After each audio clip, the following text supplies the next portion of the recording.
another Engage Finance video. Don't forget, if you like this sort of content, please drop us a like below, add any comments, and also drop us a subscribe. Really helps the channel grow, and yeah, it's really appreciated. So yeah, thanks to everyone that's watched my previous videos and subscribed. As I said, it's greatly appreciated to help the channel grow. So today's video, we're going to have a look at why you should use a mortgage broker. This one looking specifically at buy-to-let mortgages and the advantages of having us in your power team. So why? A couple of the key areas that I wanted to cover off first of all, one of which is we will help you with criteria and jargon. So Engage Finance, there's two of us, between us we've been in the banking sector for over 40 years, me personally for about 10 years, business partner for probably 35-40 years. So between us we truly understand the finance market, and we truly understand the jargon that's involved.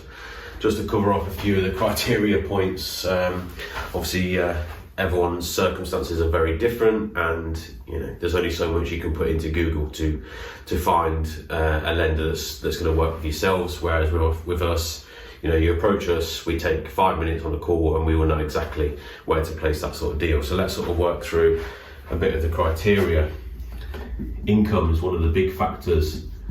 So on buy-to-let side of things, it's less income driven.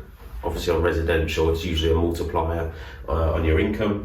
On the buy-to-let sector, it's not. It's based on rental stress testing, which we've covered off in previous videos. So, but still, some lenders have a minimum income criteria, which is usually around the 25k mark. But again, a lot of lenders now are moving away from that now, and have no minimum income. So obviously that's something that we will know off the top of our heads after speaking to you. Another thing to look at, landlord experience. This tends to come into play with HMOs and multi-unit freehold blocks, even looking into commercial development. Landlord experience is quite a key factor. So some lenders will not do HMO mortgages to anyone with less than 2 years experience. Some need a year, some need 6 months, and some need no experience. So again, there's a wide book of criteria there to work on, and again, we'd know instantly whether that would work for you. Stress testing. If you've seen my previous videos, I've gone through 4 examples of stress testing and how it can affect the loan amount that you're borrowing based on the rental that the property achieves.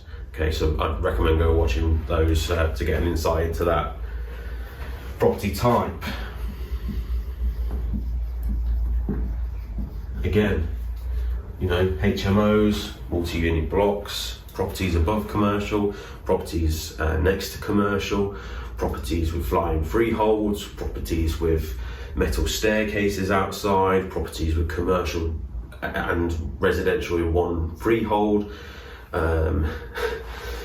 Anyway, the list goes on. Flats on one freehold. Anyway, there's multiple types of property, and different lenders will lend on different ones with different criteria. Term, again, this is not so much of a lender's criteria, but also something that we need to look at with you. What are you looking to achieve from your property journey? Are you looking long term? So we might think fix it for 5 years, you're not going to touch that one, you're not going to pay early repayment charges. Are we going to do 2 years? Are you looking for something like a bridge, 1, 2, 6, 8, 12 months, whatever it is? That's something we could discuss with you. Credit. Again, right like a spider, but credit. There's so many lenders out there that would work on different credits, whether you've got CCJs, whether you've got missed payments within 12, 24, 48 months, whatever that might be, there'll be a lender out there for you. So don't worry about your credit rating as such. Approach us with your credit file, Experian, Equifax, whatever it may be. Approach us and we'll, again, know exactly where to take that. Deposit. Quite a big one, very much scrutinised in the buy-to-let sector. Where is that deposit coming from? You know, if it's coming from a gift, if it's coming from family, savings, you know, we need to see where that deposit is coming from. But again, you know, approach us with what deposit you've got, and we can approach a lender that's suitable for your requirements. Whether you're borrowing in a limited company, you know, not many brokers tend to venture into the limited company market. It's quite a specialist area. Something we do more than anything else really is limited company buy-to-lets. You know, there's a number of directors on there. There's what type of limited company it is, whether it's a trading company, whether it's an SPV, a special purpose vehicle, just primarily for holding property. You know, no accounts, brand new companies. You know, there's so many things to look at with a limited company, and again, we can approach a lender suitable for that. Licensing, again, primarily on the HMOs. Some lenders want licenses in place. Some lenders want to see that you've applied for it. Some lenders are happy that, you know, what they've seen is suitable based on valuers' comments. So we can judge it based on where you are with your licenses. Valuation. Again, linking to property type really. Different lenders use different valuers. So for example, you've got Connells, which are the main sort of valuers for a lot of the market, but you've got some commercial style lenders that don't use Connells. They use a panel called Appraisers UK, and you know, they go out to local firms. So you know, if you're looking at maybe a 6-bed HMO that's sort of in between, you're not sure whether it's going to achieve a commercial valuation, the likes of Connells have black and white rules where it is what it is. You know, whereas we might approach someone that doesn't use them, and we can see if they've got local knowledge to all that valuation. So that's something quite a crucial part. And then even down to concentration. You know, one of the big strategies at the moment is title splitting, and for the right reasons, it can really benefit your portfolio by uplifting value to really uplift it, get as much out of it as possible, not just based on the refurb. But one of the things to consider is a lot of lenders have a concentration limit. So if you've got a block of 12 flats, which used to be on one freehold title, then that would come under the property type multi-unit freehold block. You know, you split the titles and you've suddenly got 12 individual flats, and a lender says, no, sorry, we'll only do 3 together in one block. Then, you know, you've got to approach us, and we can place it at multiple places at once, rather than worrying, you know, submitted it all at once and a few weeks down the line they turn around and say, oh, actually, sorry, they're all in one block, we only do 3. You know, there's that criteria as well. So just a few points to look at. Another couple of things. Advice or knowledge. You know, as I said, we've been doing this for a long time. Engaged Finance has been running for just over 3 years. So and then, as I said, we've got a finance background. So we've seen it all before. We've funded everything from a 75k house, 50k house, whatever it may be, all the way up to 6, 7, 8 million pound developments. We've seen it all before. We can offer you impartial, genuine help as to whether we think it's a deal that works for you. You know, if you talk to any of our clients, I'm sure they'd be happy to tell you that, you know, we give honest advice, and if the deal's not right, then we give our opinion on it. Another key thing, time.